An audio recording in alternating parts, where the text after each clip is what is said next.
Assalamualaikum warahmatullahi wabarakatuh. Yuk kita belajar mengenai teori kedaulatan. Amatilah gambar berikut ini.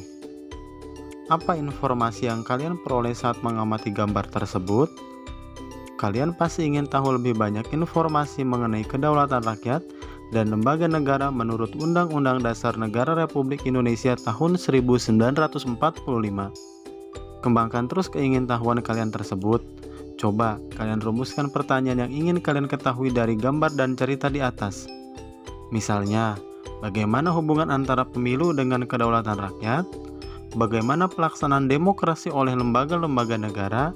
Diskusikan juga dengan kelompok kalian dan kembangkan sebanyak mungkin informasi yang kalian ingin ketahui tentang kedaulatan dan lembaga negara.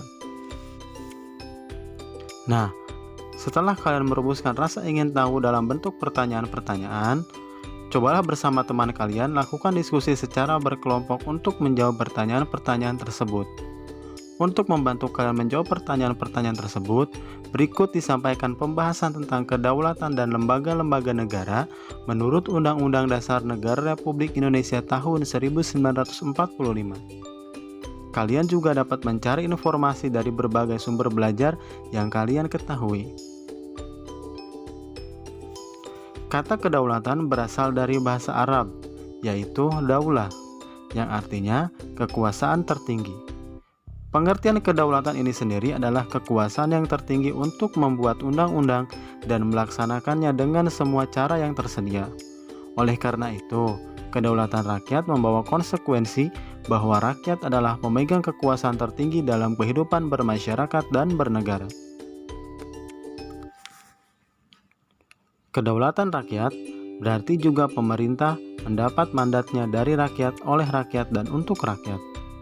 Pemerintahan oleh rakyat mengandung pengertian bahwa pemerintahan yang ada diselenggarakan dan dilakukan oleh rakyat sendiri. Gaya pemerintahan seperti ini disebut dengan demokrasi. Demokrasi adalah pemerintahan dari, oleh, dan untuk rakyat. Ketertiban rakyat dalam membentuk pemerintahan sebagai wujud pelaksanaan kedaulatan rakyat dilaksanakan melalui pemilihan umum. Pelaksanaan prinsip kedaulatan rakyat dapat dilakukan melalui demokrasi langsung dan demokrasi perwakilan. Demokrasi langsung bercirikan rakyat mengambil bagian secara pribadi dalam tindakan-tindakan dan pemberian suara untuk membahas serta mengesahkan undang-undang. Sementara itu, dalam demokrasi perwakilan, rakyat memilih warga lainnya sebagai wakil yang duduk di lembaga perwakilan rakyat untuk membahas dan mengesahkan undang-undang. Menurut pendapat Jean Bodin, seorang ahli tata negara dari Perancis yang hidup di tahun 1500-an, kedaulatan adalah kekuasaan tertinggi untuk menentukan hukum dalam suatu negara.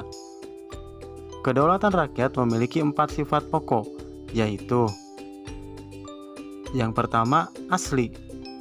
Artinya, kekuasaan tidak berasal dari kekuasaan lain yang lebih tinggi. Yang kedua, permanen. Artinya, kekuasaan itu tetap ada sepanjang negara tetap berdiri walaupun pemerintahan sudah berganti. Selanjutnya, tunggal. Artinya, kekuasaan itu merupakan satu-satunya dalam negara dan tidak dibagikan kepada badan-badan lain. Serta yang terakhir adalah tidak terbatas. Artinya, kekuasaan itu tidak dibatasi oleh kekuasaan lain. Negara yang berdaulat adalah negara yang mempunyai kekuasaan tertinggi atas suatu pemerintahan negara. Perjuangan bangsa Indonesia untuk memperoleh suatu kedaulatan berhasil meraih titik puncaknya pada saat proklamasi kemerdekaan pada tanggal 17 Agustus 1945. Sejak saat itu, bangsa Indonesia adalah bangsa yang merdeka dan berdaulat. Bangsa yang bebas untuk menentukan nasib bangsa sendiri, untuk mengatur pemerintahan sendiri tanpa campur tangan negara penjajah ataupun negara lain. Adanya pemerintahan yang berdaulat merupakan salah satu unsur konstitutif dari sebuah negara merdeka secara de facto, di samping harus memiliki rakyat dan wilayah. Kedaulatan atau kekuasaan tertinggi suatu negara terdiri atas 2 bentuk, yaitu kedaulatan ke dalam dan kedaulatan keluar.